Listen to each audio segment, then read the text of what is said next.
You never forget the exact sound of your own sister laughing behind a locked bathroom door with the man you're about to marry. I'm Judith. At 38, as an instructional designer, my entire career is built on creating step-by-step plans for success, but I never planned for this. I changed my flight to come home a day early only to find the water running and my fiancé stepping out going dead pale when he saw me standing in the hallway. I didn't scream. I didn't cry. Instead, I pulled out my phone and dialed a number they never saw coming. If you've ever been betrayed by the people you trusted most, you need to hear this. Keep watching until the end, because the revenge I meticulously plotted wasn't just payback, it was an absolute masterpiece that left them with nothing. As Daniel stood frozen in the hallway, the color completely draining from his face, I felt an odd, icy sense of vindication wash over me. I hadn't returned from my business trip a day early based on some wild paranoid hunch. As a 38-year-old tax consultant, my entire world revolves around ledgers and numbers never lie. 2 nights prior, while reviewing our shared credit card statements in my hotel room, my analytical instincts had caught something Daniel thought he had successfully buried.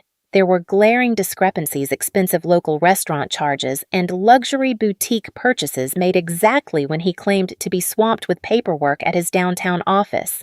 That concrete financial data was the only proof I needed. I didn't operate on frantic emotional impulses. I operated on undeniable facts, and the facts had purchased my early ticket home. I hadn't burst through the front door, throwing a tearful fit or demanding answers. Instead, I had stood quietly outside that bathroom door, listening to the undeniable sounds of their betrayal, calmly letting the reality solidify in my mind before making my presence known.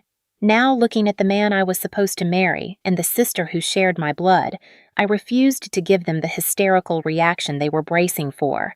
Elena finally peeked out from behind him, clutching my expensive silk robe around her waist, her smug confidence faltering under my steady gaze. I kept my voice entirely flat, devoid of any warmth or sorrow, and informed them that they had exactly 10 minutes to gather whatever belongings they could carry and get out of my house. The true shock for them wasn't my sudden appearance, but the absolute display of my foresight. I calmly gestured to a large vintage suitcase already sitting by the front door.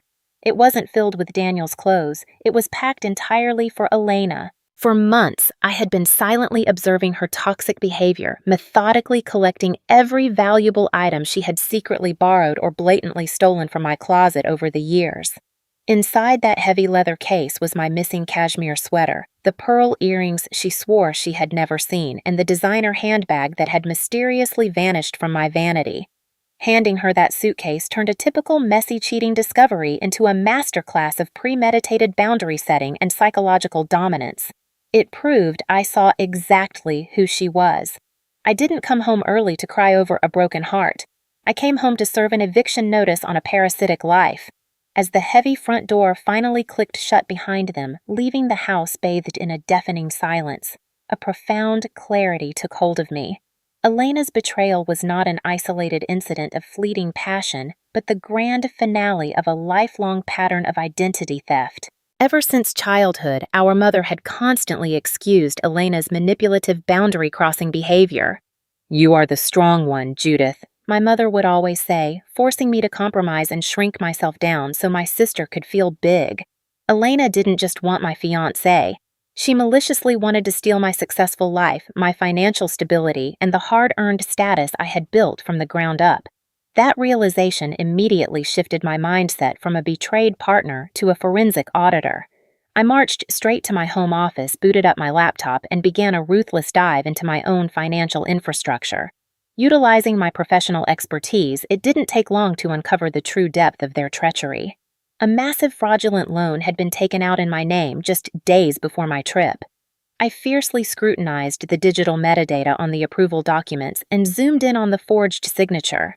There were subtle discrepancies, the slant of the letters, the hesitation in the ink that only a seasoned financial expert would ever catch.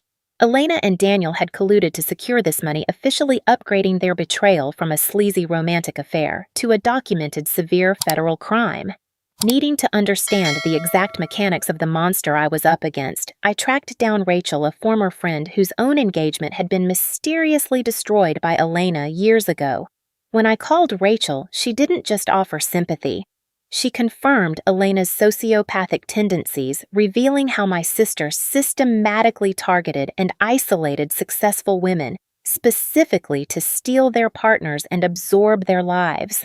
That conversation forged a critical alliance between us, creating a powerful bond of female solidarity against a dangerously manipulative and highly narcissistic enemy. As I hung up the phone and stared at the fraudulent loan documents glaring back at me from the computer monitor, a chilling new thought paralyzed me. If they were bold enough to forge my signature for a loan, I had to wonder what they had planned for my life insurance.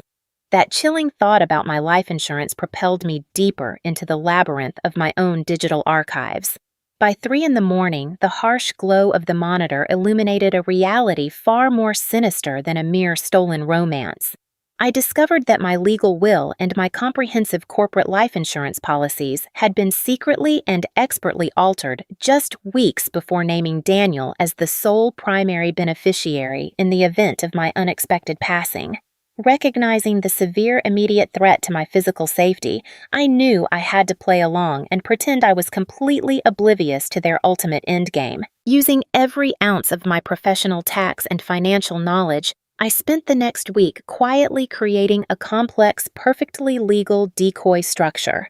I systematically transferred my high-value liquid assets, investment portfolios, and the deed to my home into a highly secure, completely untouchable, irrevocable trust. Meanwhile, I left a series of heavily indebted corporate shell accounts, which were the remnants of an old, failed business acquisition I had intentionally kept dormant, visibly accessible to bait their insatiable greed. I casually left seemingly lucrative investment transfer documents on my desk, mentioning to Daniel before our official separation that I needed his signature to finalize the division of our shared portfolio assets. Believing they had entirely outsmarted me and were securing their financial independence before the messy breakup went public, Daniel and Elena eagerly signed the towering stack of documents I had prepared. They assumed these papers would grant them full, unrestricted access to the wealth they felt entitled to. In reality, I had seamlessly embedded a devastating assumption of liability clause within the dense bureaucratic paperwork.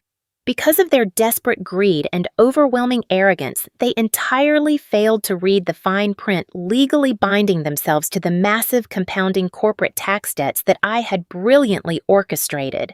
The true masterpiece of my counterattack was finally sprung a month later, sitting inside the mahogany-paneled conference room of my attorney's office.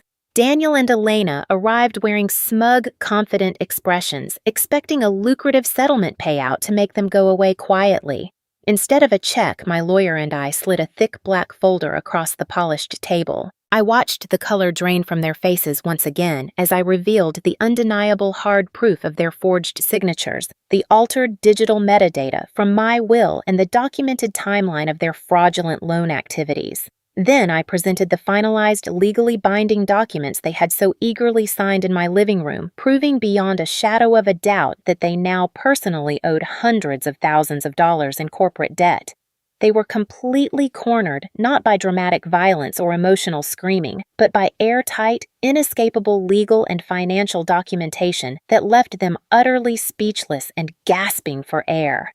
They thought they were signing the deed to my empire, but they had just signed their own financial death warrants. Stripped of absolutely all financial resources and suddenly facing severe, immediate legal consequences for federal fraud, Daniel and Elena quickly turned on each other in a bitter, highly public fallout that echoed through our entire social circle.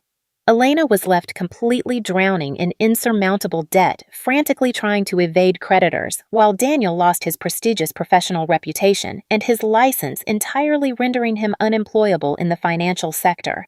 Their spectacular downfall was entirely of their own making, providing a profound sense of justified, deeply satisfying karma that required absolutely no unnecessary physical violence or theatrical confrontation on my part. The final lingering thread of my old life attempted to pull me back when my mother unexpectedly showed up at my new office building, desperately attempting to intervene. She sat across from my desk weeping and begging me to use my wealth to save Elena from impending bankruptcy and potential jail time. Looking at the woman who had spent decades sacrificing my well-being for my sister's comfort, I felt absolutely nothing but a quiet, resolute peace. I firmly but calmly refused her frantic pleas, stating clearly that being the strong daughter finally meant knowing exactly when to stop enabling their toxic, destructive behavior. Walking her to the elevator, I officially and permanently cut ties with her and the abusive family dynamics that had weighed me down since childhood, securing a monumental emotional victory that freed my soul. Fast forward exactly 1 year later, and I am thriving in a vibrant new city, having successfully expanded my financial consulting firm across 3 different states. The heavy, suffocating weight of my past is entirely gone. Sitting across from Rachel at a sun-drenched, luxurious cafe overlooking the harbor, we clinked our mimosa glasses together, both of us looking radiant and completely free from the trauma that once threatened to consume us. I had not only survived the ultimate betrayal by the 2 people I trusted most, but I had brilliantly leveraged my intelligence, my self-worth, and my professional expertise to build an infinitely better, completely independent life on my own, uncompromising terms.